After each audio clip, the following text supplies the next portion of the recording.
We'll begin with 3 chapters from the book of Psalms.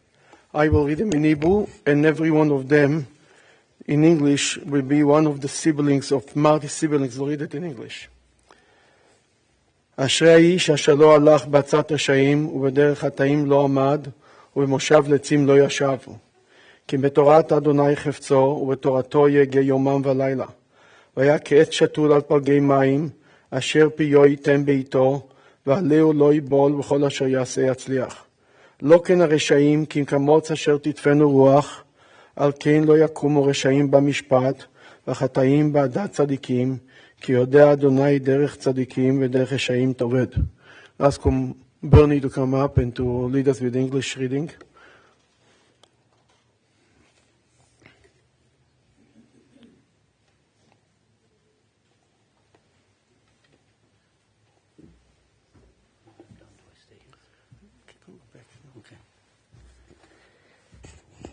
Happy is the one who has not followed the counsel of the wicked, nor stood in the path of sinners, nor sat in the company of the scornful. Rather, that one's delight is in the Torah of the Lord, meditating in God's Torah day and night, and will be like a tree planted by streams of water that yields its fruits in season, whose leaf will not wither, and whatever that one does prospers. Not so the wicked, who are like chaff that the wind drives away. Therefore the wicked shall not survive judgment, nor sinners in the assembly of the righteous. For the Lord loves the way of the righteous, but the way of the wicked is doomed. Thank you. Yeah.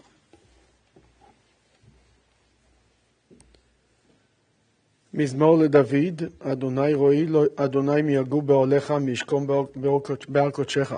הולך תמים ופועל צדק, ודובר אמת בלבבו. לא רגל על לשונו, לא עשה לרעהו רעה, וחרפה לא נשא על קרובו. נבזה בעיניו נמאס, ותראה אדוני יכבד. נשבע להרע ולא ימיר. כספו לא נתן בנשך, ושוחד הנקי לא לקח. עושה אלה לא ימות לעולם. Ask from Elki to come and lead us with chapter 15 in the book of Psalms.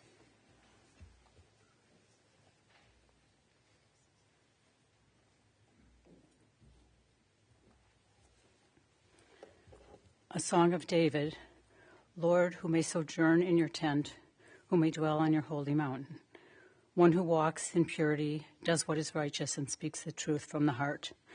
Who has no slander on the tongue, nor has done harm to a fellow, nor cast disgrace towards a neighbor, in whose eyes a contemplative person is repulsive, but who honors those who are in awe of the Lord, who swears truthfully even to personal hurt and never retracts, who does not lend money or on interest, nor takes a bribe against the innocent. One who does these things shall never falter. Thank you.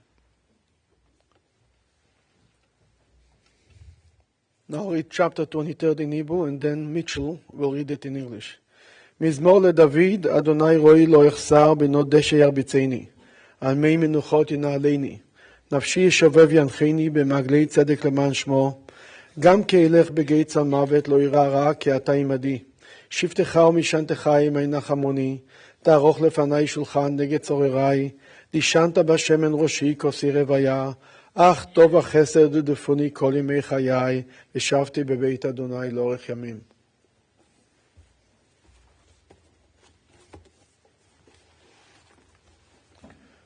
Believe in this, everybody should join him if you know that by heart.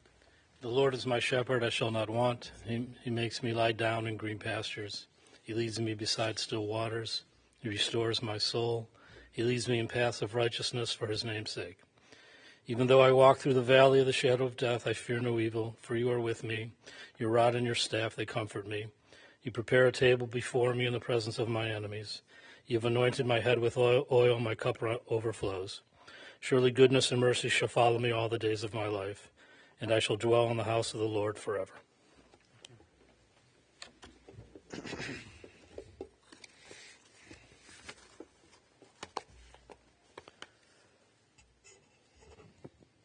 First of all, I would like to offer my condolence to Cindy, Ori and Dylan, Aaron and Esther, Julia and Ben, Bernie, Elki and Tam, Mitchell and Lori. And all the other nieces and nephews and family members and all of us. Sunday morning, I received a phone call from the nurse in the hospice unit. Mr. Friedman wants to see you. Then a little bit later, I got another phone call. I went to see him, and I came to see Marty. The room was full of people, but it was a heavy silence in the room. It was a very uncomfortable feeling. Cindy asked for everybody to leave, and then she asked Marty, "You want me to leave too?" He says, "No, I want you to stay here. You shouldn't leave at all. Never you should leave. You should stay with me all the time." And then he started to tell me, he started to speak, and he cried, and he said, I'm scared, I'm afraid, I'm worried. It was a lot of anxiety. And I told him I want to share with you a little story from the Talmud. The Talmud says, there once was a man, a Talmudic scholar from the Tanaim, was standing in the marketplace, and Elijah the prophet revealed himself to him. And he asked Elijah, "Tell me, who in the market is going to heaven? Anybody here will go to heaven?" He looks in them from here and says, "No." Then he says, two guys pass by. He said, "These two will go to heaven." He looks at them, they didn't look anything special. No, they didn't look any righteous or anything. What's so special about them? He was running after these two. He told Elijah, "I'm sorry, I apologize. I have to run to see what they're doing. Who are they?" And he asked them, "What's your occupation?" They told him, "We are comedians. And whenever we see people are sad, we make them happy." I told Marty, God gave you a gift from the day you were born. And as Mitchell told me yesterday, his mother used to call him my sunshine boy. You make everybody happy. For everyone, you have a joke. You call people specially to tell them a joke. You have a compliment for everyone. Everyone you talk to, you make him smile. This is an unbelievable thing that you contribute to the world. Everybody will remember you. When he'll remember you, he will laugh. You bring him a smile even years later he'll remember you. So continue to make other people happy, because this will make you happy too. And we went on and we talked, and I saw little by little he gets his strength back, and he's coming back to himself. And then people started to trickle in back to the room. And before long, he was holding court. He was talking to everybody and laughing. Somehow it came up the wedding, Aaron's and Esther's wedding, as we were talking. And he started to sing Odi Shama with everybody together. He was leading the singing. And yesterday, Julia said that the first time he was not off tune.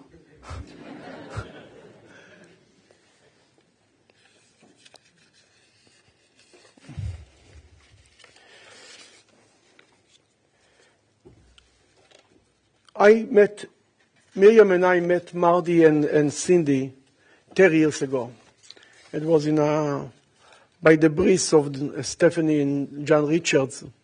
I remember, and we introduced somehow we started talking. I spoke at that time very little English. And Marty started to speak to me in Yiddish. And not only speaking, he was saying one joke and another joke in Yiddish. And another joke. The first three you were able to repeat later. The other ones were only for us. Since then we became friends right away. And Cindy started to have a Mommy and Me program together with Miriam. That was the beginning of our preschool. And I remember he introduced me, his brother Mitchell, his younger brother Mitchell, and his father Meyer. And before long, we started to have a class.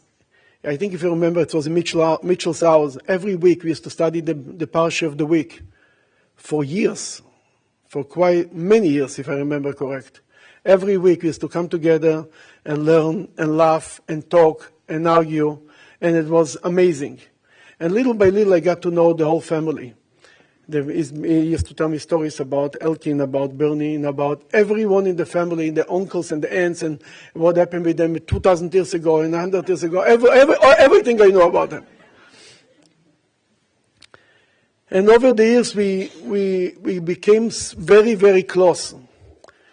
And even later, when they joined Sinai Synagogue, and used to go walk to shul there every week.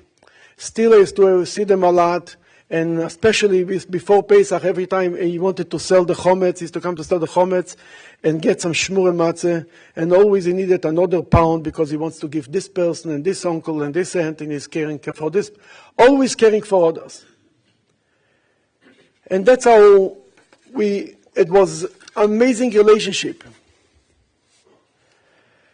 And then I think maybe 5-6 years ago, I don't even remember, he tells me one day, my son Aaron wants to join the IDF. He's going to Israel, he's joining the IDF. He was very proud and very excited about it. And then he told me he's in Oketz. I told him, what is Oketz? He told me the K9 unit with the dogs.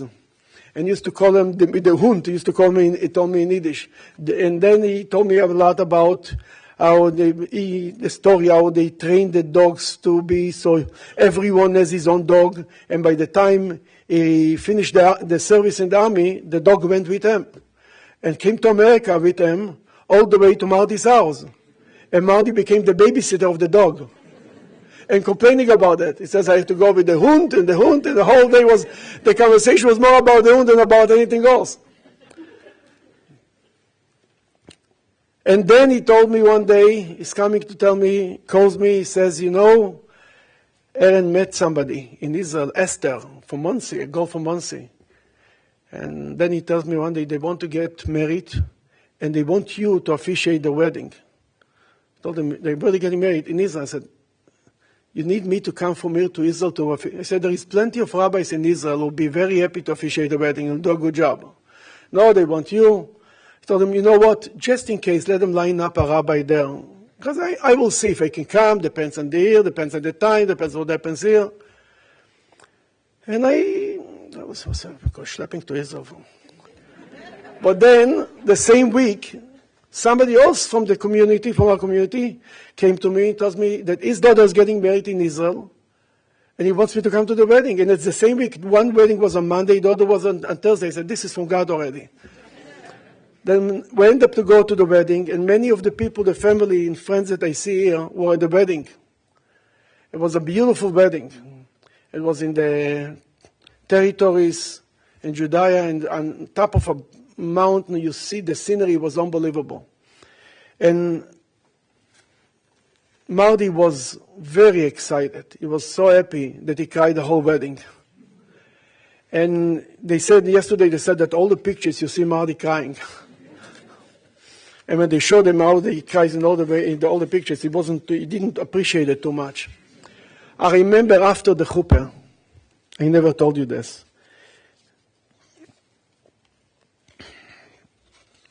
Jordan came to me and he tells me, Rabbi, would you officiate my wedding too? I told him, sure. I told him, this is the easy part. It's to find a person to get married with, the shidduch. Then a while later, I remember he calls me one day, he tells me, oh, I have such a story for you, you'll love it. Ori is working as a manager in a hotel in Chattanooga, in Tennessee. He's working there, he's in charge of the beverages and the food. And one day, his boss comes to call him, he says, there is somebody, a rabbi there is coming, he came here he wants to make an event, and he's asking about kosher and the Jewish laws, and I don't know anything, you come and talk to him. And Ori came, the guy was standing with the back, and Ori tells them, he says, Nu, was machst du? The guy was so shocked in Tennessee to find that somebody speaks to him in Yiddish. You did the same shtick as your father. And he started a relationship with him, and the rabbi invited him, it was a Chabad rabbi who came to try to make an event, and Ori was very helpful, and he made the event, and the rabbi invited him to your house, you and your friend, and both of you were invited, and you went for many Friday night dinners. When you fall into the hand of a Chabad rabbi, it's not a one-time event. It's going to be for a long time. But your father was every time when it was one of you was doing something Jewish, your father was so excited about it and told me the same story maybe 100 times. And he never got tired because he enjoyed it, he loved it. And the same thing when told me Julia is working for the Moshe house and is involved in, it's like a Hillel house type of thing, with Jewish young adults to help them to connect to Judaism. And as I saw lately with Julia, when we was visiting in the hospital, she was sitting, I saw how much Marty enjoyed you.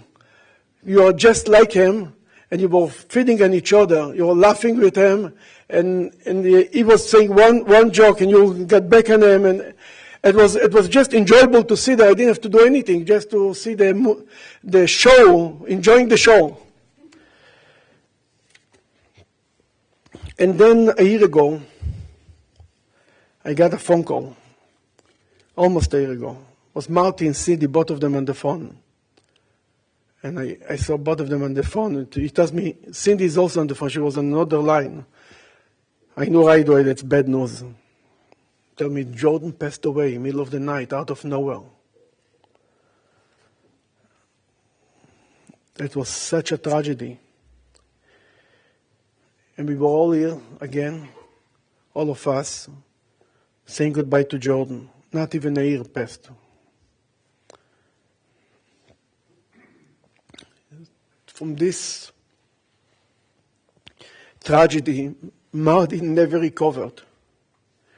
When he was in the shiva with the kids and everything, he was happy and he's smiling and he gave jokes and he was running the whole show. But whenever I talked to him, didn't take 2 sentences before he talked to him about Jordan. And always about the Kaddish and about other things, and always crying about it. And he can't believe it, such a thing happened. But he, not in a way of complaining, he was just very soft, in a lot of pain. And then he told me, I remember before the holidays, he's going for Sukkot. I think he went to Israel to spend time with Aaron and Esther. And he was very excited about that. And when he comes back, he calls me, tells me they discovered that he was diagnosed with cancer. And he was so sick. It was the last day of the Kaddish to finish for his son. I told him, can you come to say Kaddish on the last day? He tells me, if I'll have the strength, I'll do it. But he couldn't do it. But I want to tell you, since I told it to Cindy by the wedding, and I saw them how they talking to each other and bickering at each other, I told them, from my point of view, you're still married. Because I didn't know, I wasn't in between. And then I saw it by Jordan's funeral, and in the last month, since Marty became sick, Cindy went out of her way. She didn't leave his side. And as I said in the beginning, that he told her, I don't want you to leave me for a minute. She was holding his hand, he was scared, and she was his strength. And what she did for him was unbelievable. And he told me many times, she's amazing, she's unbelievable. I have no word to say how much she's helping me. And he felt so thankful, he almost felt guilty that she's taking care of him so well. And I can say one thing. Marty was very lucky that he married Cindy. And Ori, Aaron, and Julia are lucky to have such a mother. I would just want to finish with this, Marty. I want to speak to you. I want to tell you the same word that I told your father at his funeral. When I told Meyer in Yiddish, "Soll sein a guter better." You should pray for your children, for your wife, for Cindy, for your children. They should all have a good life. They should be successful, and they should carry your memory with the same way you want it, and they continue your traditions. The English matot zurah betzorah chaim, and now we're going to hear from the family.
gone from my sight.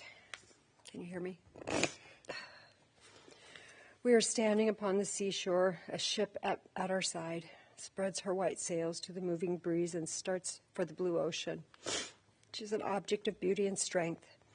We stand and watch her until at length she hangs like a speck of white cloud just where the sea and the sky come to mingle with each other. Then someone at my side says, "There she is gone." Gone where? Gone from our sight, that is all. She is just as large in mast, hull, and spar as she was when she left our side. And she is just as able to bear her load of living freight to her destined port. Her diminished size is in us, not in her. And just at the moment when someone says, "There, she is gone," there are other eyes watching her coming, and other voices ready to take up the glad shout, "Here she comes." Marty and I met in 1982. Both of us worked for newspapers in my hometown of Evansville, Indiana. I'm not going to recall all the memories. I'll leave that to these guys. But we have had a lot of good years together, lots of laughs, raising 4 beautiful children. The thing I first noticed when we met was the importance of his family and friends to him. When we got married, my family was his family, and while it wasn't meant to be that we would stay married, we've remained friends, always focusing on our children together. To him, his children, Jordan, Ori, Aaron, and Julia, were everything. Equally so, their partners, Dylan, Esther, and Ben, were also his children. He was so happy for each of them and took the time to get to know the people they'd chosen to be in their lives forever. We both wanted the same for our oldest son, Jordan, who passed away unexpectedly almost 1 year ago. It's been a rough year for all of us as we've struggled through life without Jordan. We've cried a lot. But for Marty, as she said, crying was nothing new. He was very sentimental. We kind of called him a sap. The kids would often tease him because he would cry at commercials and just about everything else. He cried constantly at Aaron and Esther's wedding 2 years ago, to the point that the kids put together a photo montage of the photographer photos featuring cropped pictures of Marty crying. He even cried over the new tile he picked out for his kitchen because he thought it was so beautiful. So it was no surprise he would be crying a lot, saying goodbye these past few weeks to all the people in his life. Though he went through a lot of physical pain, God gave him the gift that we didn't get with Jordan's sudden passing, to be able to tell everyone how much he loved them and to let them do the same for him. Those were tears of love. We're not saying goodbye, only farewell, for we will see you on the other side, welcoming us all with open arms.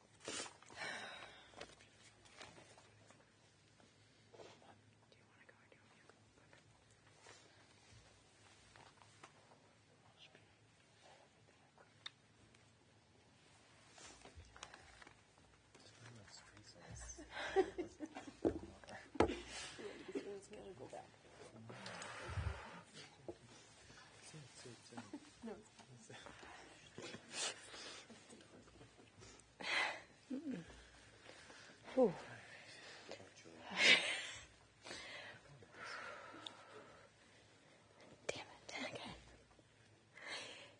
He told me last week that thank God he's not doing his own eulogy because he would be a mess. So I'll do my best, but I take after my dad. I'm a big crier. He cried from joy, beauty, and most of all love. He would cry from seeing me and my 3 brothers sitting next to each other because he was so happy we were all together. And then, like my mom said, he would cry at how beautiful his kitchen backsplash was. So he really has a range. I always felt so proud of how unashamedly my father felt his emotions. It gave us permission to do the same. He was just so funny. Even throughout everything that happened these past 6 weeks, he never failed to make himself and us laugh. Once a joke Once a joke got a laugh once, you always heard the same joke at least 10 more times from him. We would talk on the phone almost every day, sometimes multiple times a day. I would talk to him about nothing and everything for hours. He was so selfless with me and my brothers, especially. He told me a few years ago that all he wanted for his birthday was for his kids to take good care of themselves.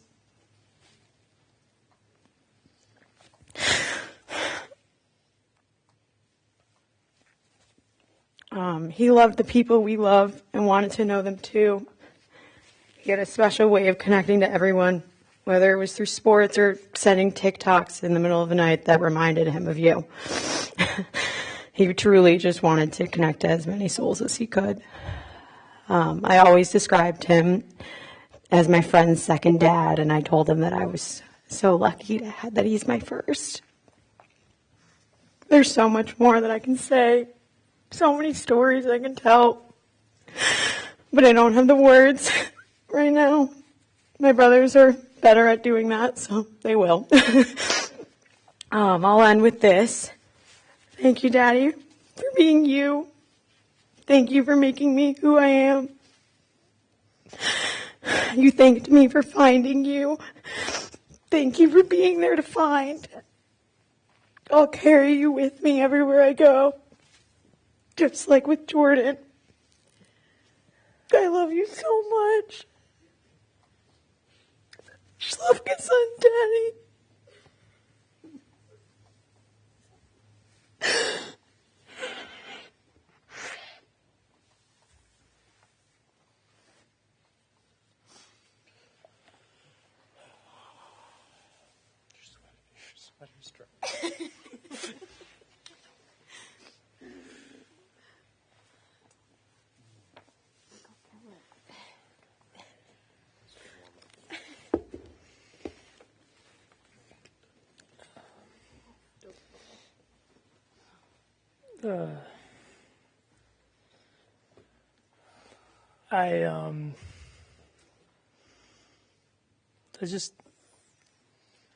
I wanted to thank everyone for being here with us.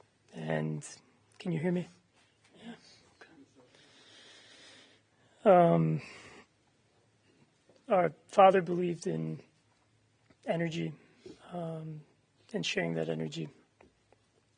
And we feel his energy, I think, through being together.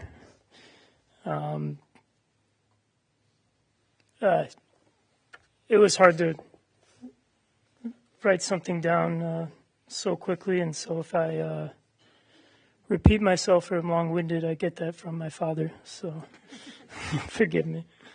When I was a kid, I used to get up early on school days to finish my homework that I'd put off from the night before. And my dad was an early riser, and he would wake up to get the work done that he'd put off from the night before. So he'd wake up, and I was maybe 10 when I started doing this. It used to be Algebra 1, and then it became English essays, and it just went on. And I would set my binders out in the kitchen hallway where there was a space heater. And my dad would make coffee. And that's when I started drinking coffee, at the age of 10. My dad would give me the week leftovers of his pour-over, and that's why I've always drinking black coffee, nothing else. Aside from the fact that we have the same taste buds, the same hate of cheese, the same...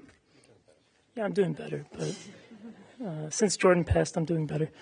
Because Jordan loved cheese. Okay. And this felt like an assignment I couldn't finish.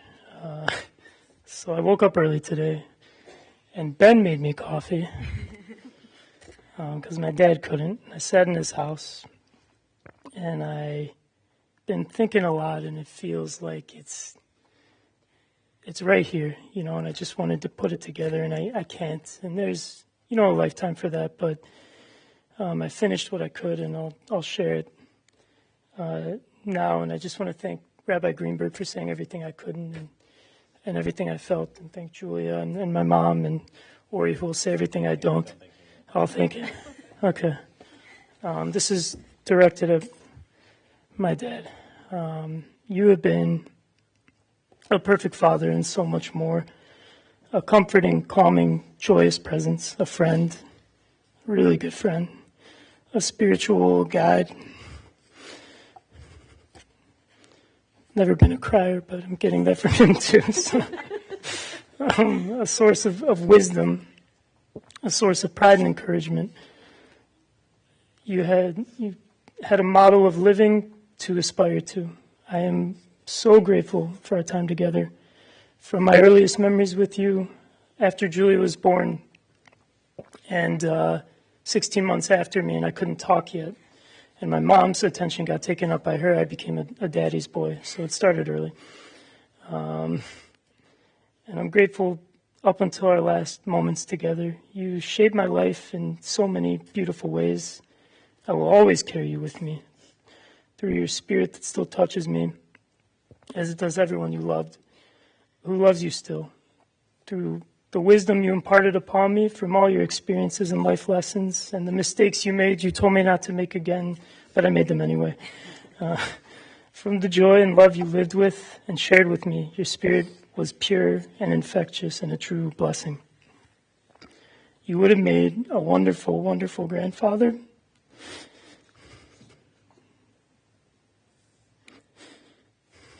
And the loss I feel right now, it's not so much for me. We had a rich and beautiful lifetime together, but it's for my children who aren't born yet. There's no news. But my children who you will not meet. It's just a tall task to impart upon them how special you were as a father and a human being. And to think about the joy you would have felt to hold them in your arms and make them laugh like you did us and spoil them and be for them just a source of joy, as you were for me. But I still feel that love from you even now. And all that you taught me will live on and will carry with me. Most of all, what it feels like to grow up in such a warm and wonderful home with parents so present in their children's lives. Your spirit lives on through all the souls in this world you touch so deeply. So in this way, my kids will know you and feel your presence through myself and through my wife Esther, through their grandmother, their aunts, uncles, and cousins, even if they never met you. You were a wonderful father. You were present at every milestone, celebrating us and our achievements. You had a special relationship with each of us because you had a gift for connecting with everyone and taking an interest in everyone on their own terms. You welcomed Esther into your home. She only knew she wanted to marry me, I say, when she met you and when she met my family. And you had a truly special relationship with her that was awesome to witness, and I'm really sorry that you don't have that anymore. I have this picture in my head of the first time she came to Cleveland to meet my family. It was 4 years ago, we brought suitcases up, and I introduced her to you. And within the hour, I was standing in the kitchen like I didn't exist, watching the two of you prepare raw fish to sear in your cast iron skillet. He was giving detailed instructions that he learned from Ori and Dylan. And you were trading Yiddish expressions from your parents and grandparents and from her parents and grandparents. And I was just blown away, and I felt this, just this amazing relief and appreciation that, just that you loved her the moment you met her. You imparted on me a love for my heritage and for Israel that led me to make Aliyah and move there. You encouraged me and told me often how proud you were of me, and I have you to thank for leading me there and where I met Esther. And I always felt in living in Israel a connection and purpose through you, and also through your father who died when I was 4. And I felt that by living there, I honor you and your heritage and our family before them. You were a source of comfort and guidance and support through every transition in my life, and I had a hard time with change growing up. And it's from childhood, moving out of the house and going to college and moving to Israel, and when I drafted to the army, and all the way to walking me down the aisle at my wedding and offering me advice about how to negotiate salary at my job. It was really important, you're right. Assuring me whenever I was nervous or anxious that things would be okay, and reminding me to stop and appreciate the moments in my life. You reminded me just by my witnessing your own deep appreciation for the moments you shared with me.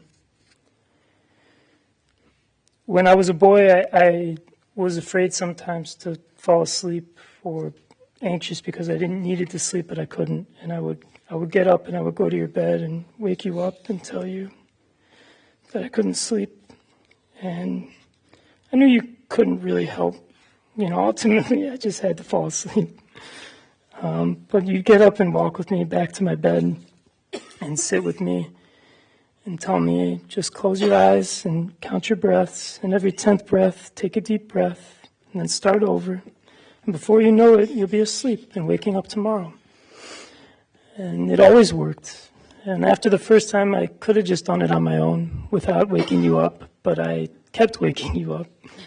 And I think you knew what I really just needed was to have you there with me, guiding me and comforting me, even through such a seemingly small transition as falling asleep.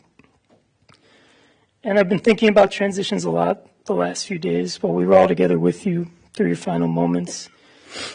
And I thought that, it's our turn now to guide and comfort you through this last transition in your life, and assure you that you are not alone in this world and won't be alone in the next world, and that we aren't alone together. We're together, and we'll be all right when you go, because true to your life of love and kindness, you weren't afraid to pass on, but you were worried only about us, who you love.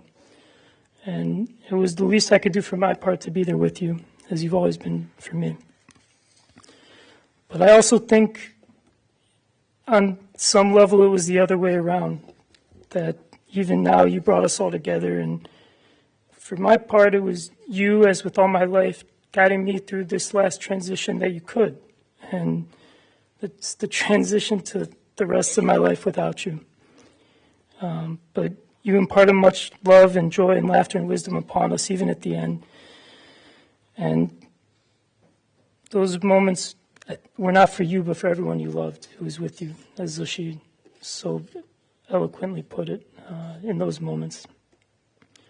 And you said what you long believed, that every soul, every person is a universe. And you added then, when someone dies, it leaves a void that can never be filled. And I feel that now, as we all do with your passing. The pain and the loss and the void from your parting that will never be filled. But you live on through every soul you touched. And if every soul is truly a universe, then you have had quite an impact. You live on through us who you influenced, through us whose lives you made infinitely richer. And in time we will heal through each other. Though we will never forget you, your smile, your laugh, the way you cried from joy and happiness at something so monumental as your son's wedding, and as everyone said, something so small as the beauty you appreciated in the floral pattern on your new kitchen tiles. And you will never be replaced. The transition now to the rest of my life without you is daunting, and though I am deeply saddened, you have given me much to take with me from the words and time you shared in your final moments, and I'll share just a little that you said. To remember that you, Daddy, that you reside now after passing in a higher spiritual state, and it's a state of pure joy and love, and that we should channel those feelings and that state in our own lives, to spread joy and love in the world, as you did so well, and as you reminded us to strive to do when Jordan passed. You said to take care of and love each other, our partners, our mother, our siblings, our family, our friends. You said to give tzedakah until it hurts a little, and not just $1. Those were his words. And the sense of generosity that you spoke to as you modeled your life on truly with us and with everyone. You said to live life through acts of loving kindness, And you said, most importantly, to make sure there's plenty of herring on your Shiva tray. And there will be. That's plenty to work with. And I'm forever grateful for, all the ways you enrich my life and my values. And to assure you that we'll be okay, I'll just tell a little tiny anecdote here, and I'll be done. He's going to tell a little tiny anecdote. After, speaking about transitions, after you passed, because you were there for this, but you were already gone. They came in and they cleaned up your body, and they put, I'm not going to tell this to him, I'm going to tell it to you. They cleaned up his body, and they put it in, they wrapped it up, and it was very respectful, and we all were together, and, we guided him out, and we said to him and guided him to the van for this last transition that we can't help him with, to passing on. And it was beautiful and respectful, and it was a wonderful hospice facility, and they were just amazing nurses. We went and thanked the nurses, truly special people. We then realized we had to have the funeral today, so we cleaned up very hastily his room. We drove 2 separate cars to get there, so we knew we had to take 2 cars back. And I walked out with my mom and Julia. The other car was gone, so we figured everyone was gone, so we left. And we're driving down Richmond Road, and something was missing, It's just, my dad had just passed away, and Jordan's not with us. I figured it's natural that something's missing. Then we got a phone call. It's Ori. He says, "Mommy, where are you?" We said, we're driving down Richmond Road. Where are you? He said, "I'm at the hospice." And we said, and then my mom said, "Wait, I'm getting another phone call. It's Kirk Berkowitz from the funeral home. I got to go." She's ready to hang up on him, and Julia yells from the back, "Wait, we have to turn around and pick him up. We can't leave him there." It was a very nice hospice, but I don't think Ori wanted to stay there. So we turned around, and Ori says, before he hangs up, he says, "Okay, I'll be waiting." And we found him waiting in the rain with the thumb out. Not really, but... and we were on our way back just laughing till it hurt, and I think that's just everything you need to know. To my father, that we're together and we're laughing and we're finding ways to be happy, because that's what you taught us. Through all the raw pain and loss, the same way we did when Jordan passed. I can't repeat the morbid jokes here, but I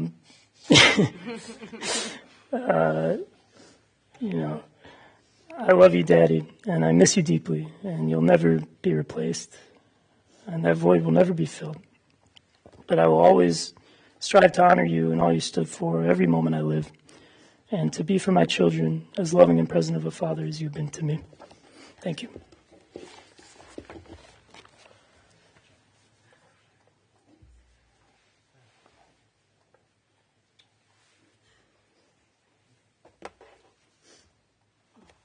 They left me for dead at the hospice. Pun intended?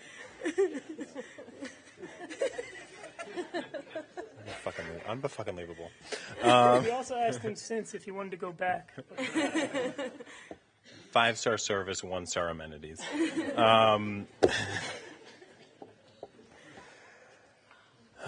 He was long-winded, wasn't he? He's a writer. Yeah.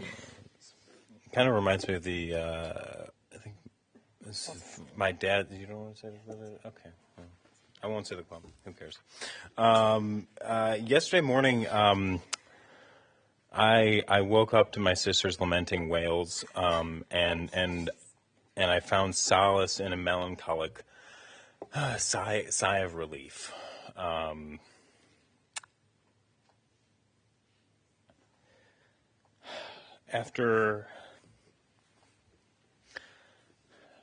After Jordan died,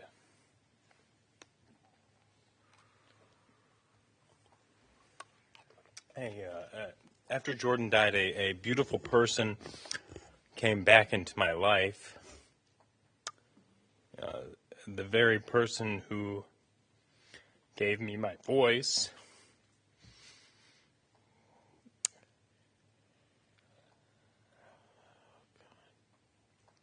And she told me that I would find my guardian angels in the random people who entered my life, the clerks at the gas station that I see on my daily drive to work, who lifted me up in my darkest hours, the neighbors that moved in across the street from the hotel where I work, who make my happiest days shine even brighter, shine ever brighter. Sorry, it's hard to read with tears in my eyes.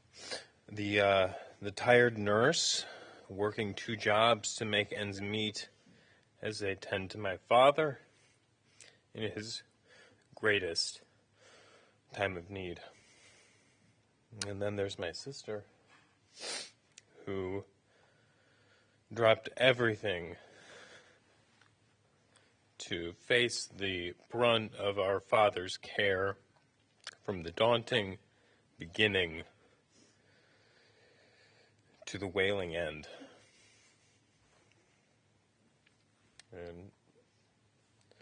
And my powerful mother, who somehow finds the fortitude time and again to care for her friend when he needed her most. When my parents separated amicably, I'm sure you can surmise that, I thought that I would never have the stalwart bond of a family again. How wrong I was for the half-life on love is infinite.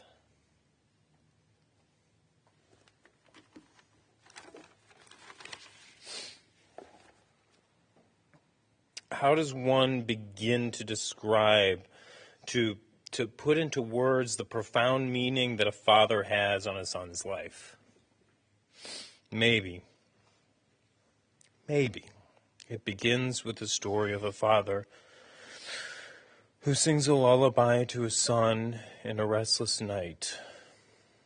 And then perhaps it's a story of a father working tirelessly for his family as he travels all over the world. And even though he can't be home to sing a lullaby as the night sets in, miraculously, he finds a way to make it home for every swim meet, wrestling tournament, track race, baseball game, school play, piano recital, band concert, Shabbos dinner, without fail. We had a lot of extracurriculars. And maybe it's a story of how he made you feel like the most important person in the world.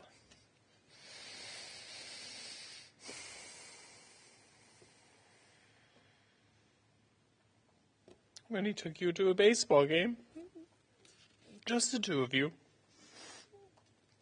as he shared his passion for the game with the person he was most passionate for. Maybe it's a story of one of our countless phone calls to ask advice on menu planning for a dinner party from the person he so oft advised. Whose fucking phone is that? Jesus Christ. And how that phone call would derail in all directions, but would always end in "I love you." I know who it was.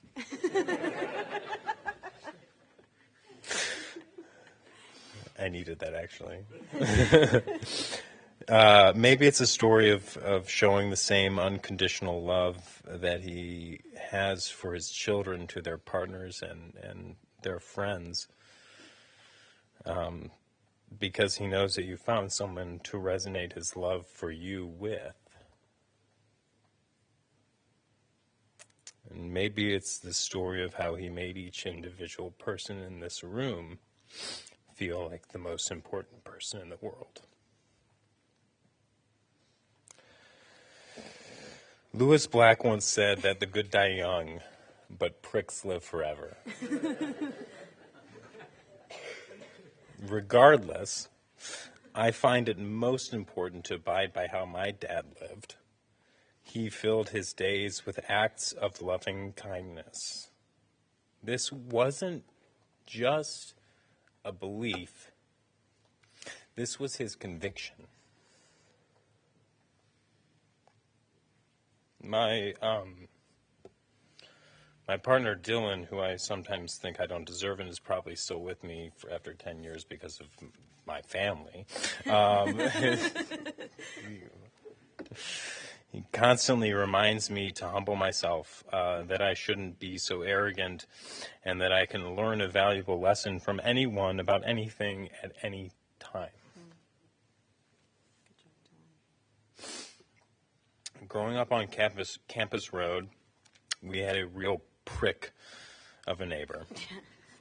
A bitter old man who would chase you off with ire for accidentally stepping on his property. And God forbid you lost a ball in his yard. And one day we were all out front with my dad when an old acquaintance of my father's was strolling by. And my dad introduced us to his high school classmate. And then we discovered he was the son of our mean old man of a neighbor. And Julia shot my dad a wide-eyed gaze of horror that wasn't lost on my dad's school day friend. And he started to lament over how his father was perceived. But before he could even finish or get into it, really, my dad interjected with simple words, "Your father really likes his lawn."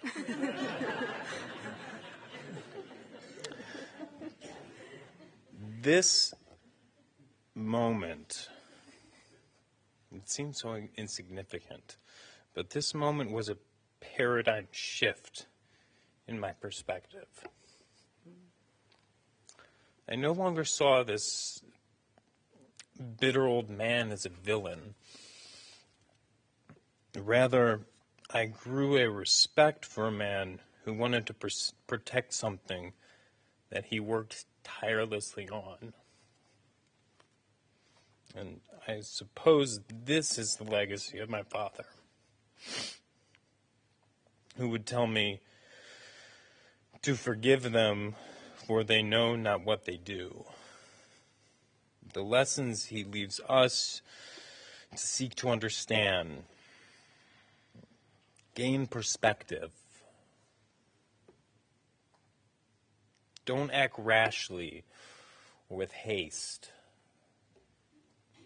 Rather, to live your days as he did, and by filling each moment of every day with acts of loving kindness.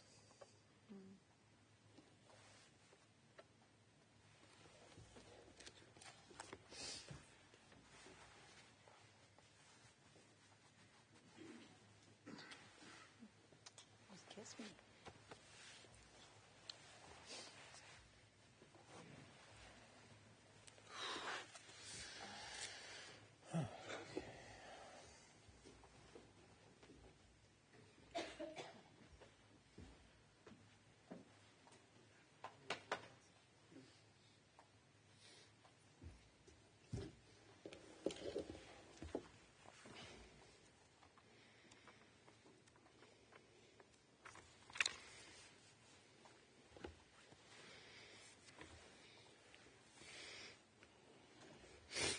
Please rise for the memorial service.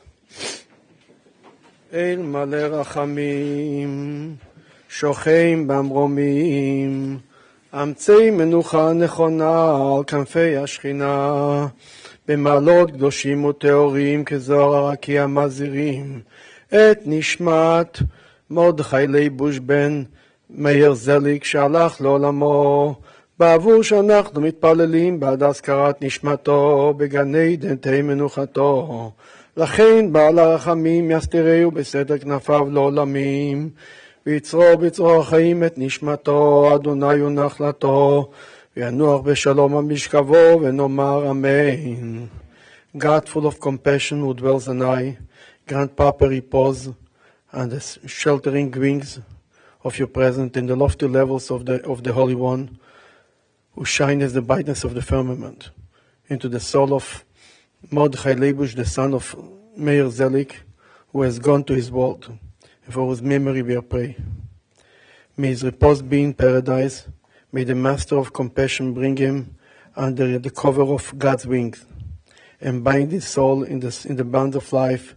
May the Lord be his heritage, and may he repose in his resting place in peace. And let us say Amen. I'm now going to continue to Sinai Memorial Cemetery, and then the family will sit Shiva in Marty's house on Richmond Road today, and right after the funeral, and tomorrow. You may be seated.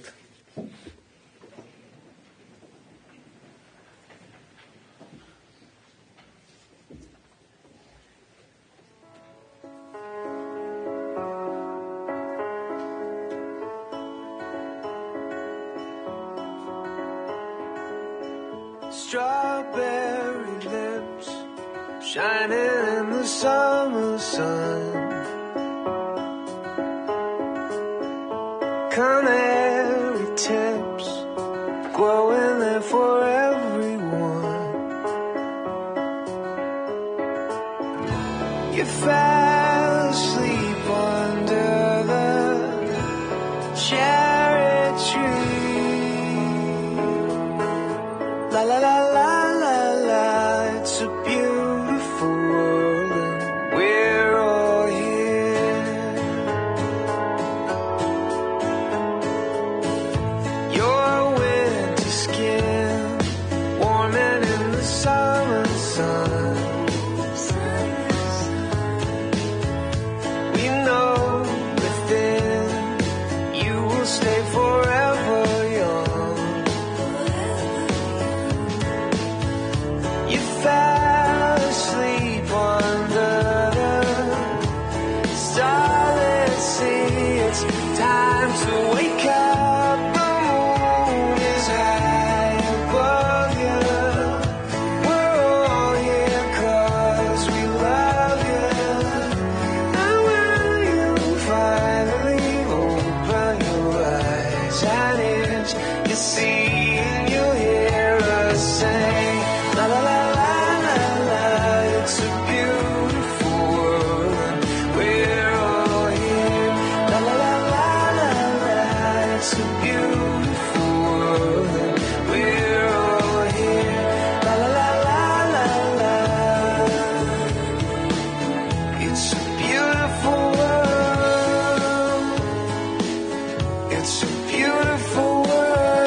cover. If you're going to turn to the hearse, we're going to place the casket on top.